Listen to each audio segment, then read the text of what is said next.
अस्सलाम वालेकुम, मैं हूं अमजद अजीज़ मलिक और आप देख रहे हैं कसौटी डिजिटल। हमारे साथ आज मौजूद हैं जनाब शेख अब्दुल मतीन साहब, जो कि सीनियर रहनुमा हैं हुर्रियत कॉन्फ्रेंस के, और गिलानी साहब के बाद जब मुसरत आलम भट्ट साहब ने टेक ओवर किया है आल पार्टीज़ हुर्रियत कॉन्फ्रेंस को, तो आप उनके भी यहाँ पे नुमाइंदे खसूसी हैं।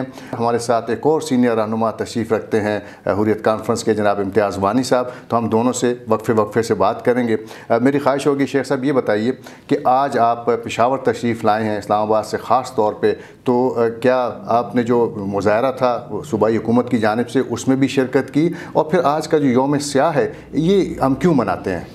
बिस्मिल्लाहिर्रहमानिर्रहीम, अल्लाहुम्मा सल्ली अला मोहम्मद व आलि मोहम्मद। पहले मैं कसौटी डिजिटल का शुक्रगुज़ार हूँ क्योंकि उन्होंने मुझे मौका दिया है, आपने मलिक साहब हमें यहाँ पे बुलाया है ताकि हम कश्मीर के हवाले से बात करेंगे। देखिए, आज हम इस्लामाबाद से यहाँ पे आए हुए इस वजह से कि यहाँ के वज़ीर आला साहब जो है उन्होंने हमें दावत दी थी। यहाँ पे एक रैली हुई थी अभी कुछ देर पहले। ये रैली इस वजह से यहाँ से हुई है क्योंकि वो कश्मीर के मकबूजा कश्मीर के आवाम के साथ पाकिस्तान की तरफ से एक यकजहती थी, क्योंकि 27 अक्टूबर 1947 को भारत ने कश्मीरियों के ख्वाहिश के बरक्स अपने फ़ौज को वहाँ पे दाखिल किया और ज़बरदस्ती दाखिल किया, और ये बताया है कि हमने उस वक़्त के महाराजा के साथ एक्सेशन किया है। हालांकि एलिस्टर लैम ने एक बुक लिखी है फ्रोज़न ट्रिब्यूनल्स, उसमें उन्होंने वाज़ह किया है कि पहले फ़ौज दाखिल हुई है, उसके बाद जो है ये जो एक्सेशन, जो फ्रॉडुलेंट एक्सेशन है वो फ्रेम्ड हुआ है। और साथ ही मैं आपको ये भी बताना चाहूँगा, क्योंकि अगर ये एक्सेशन उनका हुआ होता और ये हकीकत पे मबनी होता तो फिर भारत को अक़वाम मुत्तहिदा नहीं जाना चाहिए था इस केस को लेके। इसलिए ये जो 27 अक्टूबर है मकबूजा कश्मीर के अवाम के लिए, और पाकिस्तान में जो कश्मीरी अवाम है या दुनिया के किसी भी कोने में जहाँ पे कश्मीरी अवाम है, ये इसको यौम स्याह के तौर पे मनाते हैं। ये कश्मीर की तारीख़ में स्याह तरीन दिन है, क्योंकि कश्मीरियों की जो एक जायज़ आवाज़ है वो है हक़ खुद इरादत की। तो हिंदुस्तान ने 47 में ये जो पहला कब्ज़ा किया है, गासिब कब्ज़ा किया है, उस कब्ज़े को दवाम बख्शने के लिए जो फ़ौजी वहाँ पे दाखिल हुए हैं उस वक़्त से अगर आज तक आप देखेंगे तो 10 लाख से ज़्यादा फ़ौज वहाँ पे मौजूद है। इसका मतलब है कि भारत फोर्सबली वहाँ पे ताकत के बलबूते पे वहाँ पे कश्मीरियों के जो हक़ खुद इरादत को दबाने की कोशिश कर रहे हैं। तो इसीलिए हम जो ये दिन है यौम स्याह के तौर पे मनाते हैं। और जैसे कि मैंने पहले कहा कि इम्तियाज़ वानी भी हमारे साथ मौजूद हैं, सीनियर हुर्रियत रहनुमा है। इम्तियाज़, आपको हम देखते तो रहते हैं, आप बड़े एक्टिव हैं सोशल मीडिया के ऊपर। आज के दिन के हवाले से ख़ास तौर पे नौजवानों का क्या जज्बा था और आपने क्या फ़ील किया? बिस्मिल्लाहिर्रहमानिर्रहीम। नौजवानों का जज्बा मकबूजा कश्मीर में जो आवाम है, नौजवान है, वो तो हमेशा उनका जज्बा जो है ना पीक पे है। तो मैं एक बात करना चाहता हूँ कि जो 27 अक्टूबर है ये तो यौम स्याह है और स्याह तरीन दिन माना जाता है। वो मकबूजा कश्मीर के जो आवाम है, जब पंडित जवाहरलाल नेहरू वज़ीर आज़म थे इंडिया के 1947 में, तो उन्होंने जो है ज़बरदस्ती वहाँ फ़ौज दाखिल की। तो वहाँ पर उसने फिर आके लाल चौक श्रीनगर में कहा है कि ये हम आर्जी तौर पे जो है यहाँ पर फ़ौज रख रहे हैं, हम यहाँ राजशुमारी कराएंगे मकबूजा कश्मीर। फिर पंडित जवाहरलाल नेहरू ही अक़वाम मुत्तहिदा में जाते हैं कि मकबूजा कश्मीर में जो है राजशुमारी कराई जाए। आज से 1947 से लेकर आज 2021 से 74 साल हो गए, वो वादा अभी तक पूरा नहीं हो गया। तो दूसरी बात यह है कि मकबूजा कश्मीर में जो नौजवानों का क्या हाल है और वहाँ के हालात कैसे हैं। नौजवान तो अभी भी तहरीक में जो है सबसे पेश है। तो वहाँ पर आप देख लें जो जाली मुकाबले हो रहे हैं, आपने देखा होगा इसी महीने में 20 के करीब नौजवानों को, जिनकी उम्र सिर्फ 17 से 24 साल होती है, तो उनको शहीद किया जाता है, वो भी इन फेक काउंटर के ज़रिए। वजह यह है कि वहाँ जो आर्मी है इंडिया की, वो ये चाहती है कि हमें इनामात मिले। तो वो उन पे रिपोर्ट्स भी आई है जिनको वो फिर इनको फेक इनकाउंटर के ज़रिए इनामात लेने के लिए, इसलिए वो उनको फेक काउंटर के ज़रिए शहीद किया जाता है। अक़वाम मुत्तहिदा में शेख साहब ये हक़ खुद इरादियत की जब हम बात करते हैं तो ये आलमी ताकतें क्यों खामोश हैं? वो इस मसले को इतनी मुद्दत गुजर जाने के बावजूद हल क्यों नहीं कर पा रहे? देखिए, ये मैं आपको कहूँगा ये सितम ज़रीफ़ी है, क्योंकि कश्मीर का जो हम जहाँ तक मसला है वो एक बैनुल अक़वामी मसला है। कश्मीर के हवाले से अक़वाम मुत्तहिदा की सिक्योरिटी काउंसिल में 18 करारदादें पास हुई है। जो कश्मीर के हवाले से ह्यूमन राइट्स कमीशन की 2 रिपोर्ट्स आई है 2018 में भी एक रिपोर्ट आई है, 2019 में भी जुलाई में एक रिपोर्ट आई में, जहाँ पे कहा गया है कि मकबूजा कश्मीर में हिंदुस्तान की तरफ से हाईएस्ट लेवल पे इंसानी हुकूक की पामालियाँ हो रही है। और इन्होंने ये जो रिपोर्ट है रिमोट ज़राए से ये हासिल की है। हालांकि अगर उनको हिंदुस्तान उस वक्त दाखिल इजाज़त देता जाने का तो उससे ज़्यादा वहाँ पे इंसानी हुकूक की पामालियाँ हुई, मतलब इंसानी हुकूक की पामाली होगी। इसका मतलब क्या है? अक़वाम मुत्तहिदा की अपनी 2 रिपोर्ट से, तो उनको अब क्या करना चाहिए? उनको मुदाखलत करनी चाहिए। तो हम ये समझते हैं क्योंकि कश्मीर एक बैनुल अक़वामी मसला है, ये कोई दुतरफा मसला नहीं है, बल्कि इसकी बैनुल अक़वामी अफादत अभी भी है, अक़वाम मुत्तहिदा में करारदाद अभी भी मौजूद है। अब जो आपका सवाल है वो फिर इसमें इंडल्ज क्यों नहीं करते? सिर्फ और सिर्फ इकनॉमिकल जो है इंटरेस्ट्स है, वो ये नहीं देखते हैं। इस वक्त वो भूल जाते हैं जो वो सबक देते हैं, इंसानियत का सबक देते हैं, ह्यूमनिटी का सबक देते हैं, लेकिन जहाँ पे उनके अपने मफादात होते हैं उस वक्त वो नहीं देखते। इसीलिए हम कश्मीरी जो है कभी कभी सोचते हैं क्या हम इंसान नहीं हैं? हम कश्मीरी कभी कभार सोचते हैं क्या जो ये खून, रेड खून इंसानों में दौड़ता है, हमारे रगों में वो खून नहीं है? तो इसीलिए हम समझते हैं कि अक़वाम मुत्तहिदा हो, आलमी ताकतें हो, उनको मुदाखलत कर लेनी चाहिए, उनके पास जवाज़त है, लेकिन ये जो इकनॉमिक इंटरेस्ट है वो हाइल है। अगर इसी तरह उनका रोल रहा है तो हम समझते हैं ये लीग ऑफ नेशन की तरह इनका हाल होगा।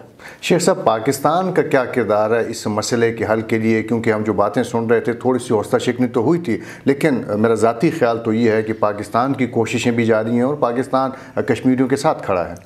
देखिए, मैं आपको बताऊंगा, कश्मीर और पाकिस्तानियों का ताल्लुक़ जो है ये लाज़मी मलज़ूम है। हम समझते हैं ये एक ही सिक्के के 2 साइड्स है।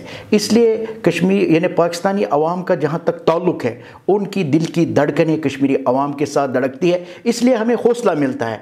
बदकिस्मती से किसी वक्त जो हुक्मरान बदलते रहते हैं, हुकूमतें आती जाती है, उनकी कभी कमज़ोर पॉलिसियाँ आती है जिसका एक डायरेक्टली इम्पैक्ट असर पड़ता है कश्मीर की तहरीक में, लेकिन कश्मीर और पाकिस्तानी अवाम का जो ताल्लुक़ है ये लाज़मी मलज़ूम है। इसलिए हम कश्मीरी जो है, अगर आप देखेंगे अभी जो अभी आपने देखा है जो मैच था हिंदुस्तान और पाकिस्तान के दरमियान, और जो पाकिस्तान ने ये मैच जीता है तो पाकिस्तानियों ने इतनी खुशियाँ नहीं मनाई है, और कश्मीरियों ने न सिर्फ खुशियाँ मनाई हैं बल्कि 10 लाख की फ़ौज की मौजूदगी में उन्होंने अपने यानी पटाखे उधर मारे हैं। बल्कि मेडिकल कॉलेजेस में हमारी जो बच्चियाँ वहाँ पे पढ़ती है या बाकी जो कॉलेजेस है, उन्होंने उसको शादमानी के तौर पे मनाया है। उन्होंने क्या कहा है? हम पाकिस्तानी है, पाकिस्तान हमारा है, पाकिस्तान जिंदाबाद। और अब ये सितम ज़रीफ़ी आप देख लीजिए, भारत ने उनके खिलाफ अब FIR दर्ज किया है। हालांकि ये मैच है, किसी के साथ भी किसी की वाबस्तगी हो सकती है। तो इसलिए हम समझते हैं कि जिस तरह कश्मीरी अवाम को पाकिस्तान के साथ एक मोहब्बत है, वो लाजवाल मोहब्बत है, और पाकिस्तान के अवाम को भी हम समझते हैं वो हमारे साथ है, और उम्मीद करते हैं कि जो भी हुक्मरान आए वो कश्मीर को इस तनाजुर में देख ले, क्योंकि इसकी एक नेशनल पॉलिसी होनी चाहिए। और हमें कश्मीर के हवाले से जो पाकिस्तान हुकूमतें हैं, जो भी हुकूमत आए, हमारे लिए पहले तो सब हुकूमतें एक जैसी है, हमारे लिए उनके लिए हाथ उठते हैं जो कश्मीर के लिए ज़्यादा बात करते हैं। तो हम समझते हैं कि पाकिस्तान को हर लिहाज से प्रोएक्टिव रोल करना चाहिए। और इस वक्त जो इमरान खान साहब ने अक़वाम मुत्तहिदा में तकरीर की, हम उसको सराहते हैं। अभी भी जो उन्होंने दोबारा तकरीर की, हम उसको भी सराहते हैं। जो उन्होंने कश्मीर के हवाले से कोशिश की है, हम उसको भी सराहते हैं। यानी कश्मीरी अवाम इसको सराहते हैं, लेकिन हम समझते हैं ये एनफ नहीं है और भी इक़दाम उठाने की ज़रूरत है। शेख साहब, आपने भी एक नारे की बात की, हम पाकिस्तानी हैं और पाकिस्तान हमारा है। ये मुझे याद है कि मुसरत आलम भट्ट साहब जिन्होंने अभी टेक ओवर किया है हुर्रियत कॉन्फ्रेंस को, ये तो उन्होंने नारा नहीं दिया था। हाँ बिल्कुल, आपने बल्कि अच्छी बात की है। देखिए, हमारे महबूब कायद सैयद अली शाह गिलानी साहब की ज़िंदगी पे हम अगर नज़र दौड़ाएंगे, 92 ईयर्स में उनकी वफ़ात हुई है। और भारत इतना खौफज़दा था, पहले भी जब वो फ्री था, इसलिए उन्होंने उनको 2010 से हिरासत में रखा था। जो उनका हाउस था उसको हाउस अरेस्ट रखा गया। और हम समझते हैं अपने महबूब कायद की जो हलाकत है, ये जो शहादत है, ये भी हिरासती कत्ल एक है। वो इतना डरा हुआ था, जब वो फोत हुए तो कम से कम लोगों को उनको दीदार करने के लिए इजाज़त होनी चाहिए। उन्होंने रात के अंधेरे में उनको दफन किया है और फैमिली को भी ज़दकोफ किया है। असल में गिलानी साहब जो है, गिलानी साहब का नारा है हम पाकिस्तानी हैं, पाकिस्तान हमारा है। फिर आपने जो मसरत आलम भट्ट साहब की बात की है जो कि अब चेयरमैन है कुल जमाती हुर्रियत कॉन्फ्रेंस का। इस वक्त अगर हम मसरत साहब को देखेंगे वो कहाँ पे है, वो हीरा नगर जेल जो बदनामा ज़माना जेल है दिल्ली का, वहाँ के गिरफ्तार है और हमारे कायदीन के साथ वो भी गिरफ्तार है। उनकी उम्र 50 साल है और 25 साल वो जेलों में रहे हैं और इस वक्त भी गिरफ्तार है। तो 2008 में जो तहरीक मसरत आलम भट्ट साहब ने चलाई है गिलानी साहब के साए तले हम पाकिस्तानी हैं, पाकिस्तान हमारा है, उस वक्त भी हिंदुस्तान ने एक फ़ैसला लिया था शरणार्थियों के हवाले से। एक मखसूस ज़मीन को उन्होंने रखा था कि हम इनको बसाएंगे, यहाँ से वो फिर आगे जाया करेंगे मंदिर की तरफ। तो उस वक्त एक बड़ी तहरीक चलाई और उसमें मसरत आलम साहब पेश थे।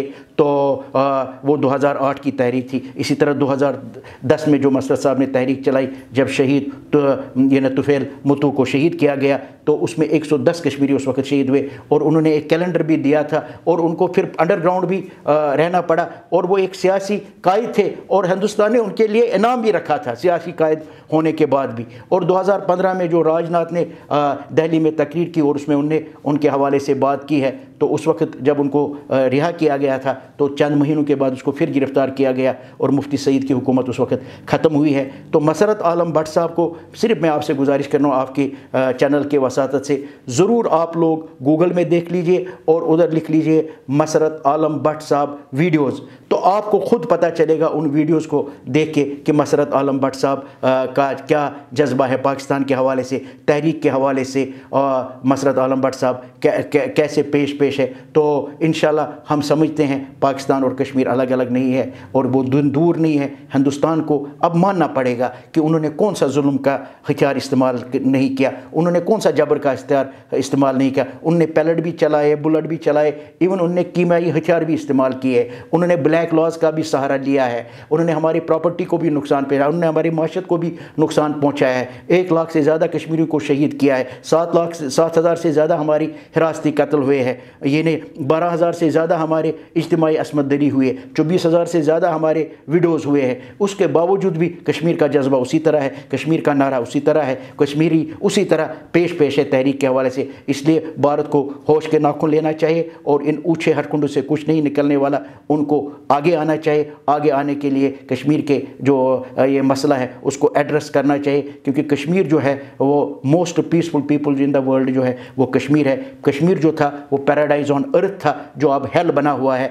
अगर भारत अपने आप को समझे वो ये है, अगर भारत ने इसी तरह हम पे जुल्म और जबर रखा तो वो दिन दूर नहीं जब भारत टूट जाएगा। अच्छा, शेख साहब ने तो बड़ी ज़बरदस्त बात कही कि देखिए जज्बा कभी कम नहीं हो सकता, तहरीकें ख़त्म करने की बड़ी कोशिशें होंगी, तहरीकें ख़त्म नहीं हो सकती। तो नौजवान भी तो उनका जज्बा भी कभी, मेरा नहीं ख्याल कि कभी कम होगा, कभी नहीं होगा इंशाल्लाह। वहाँ पर आप देखें जब भी कोई मिसाल के तौर पे वहाँ पर जो है इंडियन आर्मी जो है आती है किसी घर में, तो वहाँ के जो नौजवान हैं वो जब निकलते हैं पैलेट गन के सामने खड़े होते हैं। इसी तरह जो है वहाँ पत्थर एक है, उनका हथियार क्या है, पत्थर है, वो पत्थर से मुकाबला करते हैं, वहाँ से गोलियाँ चलती है, पैलेट गन चलते हैं, केमिकल वेपन्स इस्तेमाल करते हैं। तो नौजवान तो अपना सीना हाजिर रखे हुए हैं।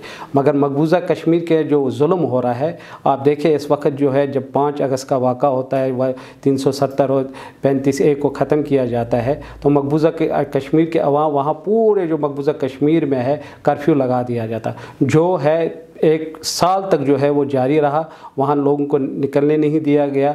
इसी तरह जो है मकबूजा कश्मीर में वहाँ उन्होंने गिरफ्तारियाँ शुरू। इस वक्त वो 3 चीज़ों पे वहाँ काम करें। एक तो नौजवानों को गिरफ़्तार किया जा रहा है, मामूली किसी पे हो केस और सोशल मीडिया पे और कोई बात कहे तो उसको भी गिरफ़्तार करते हैं। इसी तरह जो है वहाँ पर जो NIA उन्होंने इस्तेमाल किया है, NIA को नेशनल इन्वेस्टिगेशन वो है, वो वहाँ पर लोगों के घरों पे छापे मारते हैं, तो फेक केसेस में उनको इन्वॉल्व करके तो उनको गिरफ्तार किया जाता है। इम्तियाज़, मैं आपसे ये जानना चाहूँगा कि आजकल मकबूजा कश्मीर में क्या सूरत हाल है, आम लोगों की गुज़र बसर कैसे हो रही है, क्योंकि आपका तो उनसे रब्ता होगा। वहाँ पर मकबूजा कश्मीर में जो हालात है इस वक्त بہت زیادہ کشیدہ ہے. آپ دیکھیں آج بھی جو ہے وہاں پر جو ہے کرفیو ہے اور لوگوں کو گھروں سے باہر نہیں نکل رہے. مگر لوگوں نے جو ہے بہت سارے ایسی جگہوں پہ سیاہ جھنڈے بھی لہرائے ہیں کیونکہ آج یوم سیاہ کا دن ہے. تو مقبوضہ کشمیر کا جو وہاں کے معاشی حالات ہے وہ تو بہت اچھے ہیں، مگر ٹورزم کا تھا، اسی طرح وہاں باغات ہے، کشمیری جو باغات ہے وہاں سیب ہے، اسی طرح بہت سارے فروٹس ہے وہ نکلتے ہیں، اسی طرح زراعت کا ہے وہاں. تو اس کو بھی ہندوستان نے تو تباہ کیا ہے. مگر مقبوضہ کشمیر کے اس وقت جو حالات ہے وہ بہت ہی کشیدہ ہے. اللہ کا شکر ہے کہ اللہ کی طرف سے امداد آ جاتی ہے، وہ اپنے آپ کو سروائیو کر دیتے ہیں. مگر جو ہندوستان نے جو وہاں پر جو کر رہا ہے، مقبوضہ کشمیر کے عوام نہ تھکے ہیں، نہ جھکے ہیں، نہ بکے ہیں. تو مقبوضہ کشمیر کے عوام جو ہے سڑکوں پہ روز ہوتے ہیں اور انشاءاللہ جو ہے آزادی کے حق میں نعرے لگا رہے ہوتے ہیں. امتیاز، پاکستان نے جب شکست دی ہندوستان کی ٹیم کو اور شیخ صاحب نے بڑی زبردست بات کہی کہ سب نے نعرے لگائے کہ ہم پاکستانی ہیں اور پاکستان ہمارا ہے، تو نوجوانوں میں یہ جذبہ جو ہے، یہ میرا تو یہ بڑا یقین ہے یہ کبھی ختم نہیں ہونے والا. آپ دیکھ لیں جب یہ شروع تھا انڈیا اور پاکستان کا میچ جب شروع تھا، ابھی جو ابھی میرے خیال سے آدھا گھنٹہ تھا کیونکہ ہمارے پاس ایسے ویڈیوز آنا شروع ہو گئی تھی. ابھی ان کی خوشی ایسی دید تھی، انہوں نے پہلے ہی جشن منانا شروع کر دیا تھا کیونکہ ان کو امید تھی کہ پاکستان آج جو ہے جیت جائے گا. تو جب وہاں پر جو لوگ ہیں وہ سڑکوں پہ نکلے ہیں، آتش بازی کا بہت بڑے مظاہرے ہوئے ہیں، آپ نے سوشل میڈیا پہ دیکھا ہو کیونکہ انڈیا نے تو وہاں بین کیا ہوا ہے. پھر یہ ہے کہ ہمارے پاس ایسے سوشل میڈیا کے ذریعے ہی سارے کچھ خبریں آئیں. وہاں پر آپ کو میں یہ بھی بتاتا چلوں کہ وہاں پر جرنلزم پہ بالکل بین ہے، وہاں پر کوئی خبر نہیں دی جاتی ہے. اس حوالے سے کشمیر کے حوالے سے جو بھی آزادی پسند رہنما ہیں ان کے پہلے سٹیٹمنٹس آتے، اب کوئی ان کی سٹیٹمنٹ بھی نہیں چلائی جاتی ہے اور نہ ان کے حوالے سے کوئی بات کی جاتی ہے. مقبوضہ کشمیر میں اس وقت جو ظلم اور زیادتیاں ہو رہی ہیں اس حوالے سے کوئی بین نہیں. اور کافی سارے صحافیوں کو جو پبلک سیفٹی ایکٹ ہے اس کے تحت گرفتار بھی کیا گیا ہے اور شہید بھی ہوئے ہیں، زخمی بھی ہوئے ہیں. وہاں جرنلزم پہ بڑا زیادہ ظلم بھی ہو رہا ہے. تو ہندوستان جو ہے ہر لحاظ سے ظلم بھی کر رہا ہے اور جو نوجوان ہیں وہ تو اس وقت جو آپ نے دیکھا ہے جو پاکستان اور انڈیا کے کہہ رہے تھے وہاں جی ختم ہے سب کچھ، کہہ رہے تھے وہاں لوگ نہیں نکلتے. آپ نے دیکھا ہوگا کس طرح نعرے مارتے ہوئے سڑکوں پہ نکلے ہیں. بہت شکریہ امتیاز وانی آپ کا اور شیخ متین صاحب آپ کا کہ آپ تشریف لائے اور دونوں سے ہم نے بڑی مفید گفتگو کی اور یوم سیاہ کے حوالے سے بھی جاننے کا موقع ملا اور پھر جو تحریک ہے اور جس طرح سے آپ کوششیں کر رہے ہیں اس بارے میں بھی ہمارے ناظرین کو جاننے کا موقع ملا. آپ کا بہت شکریہ.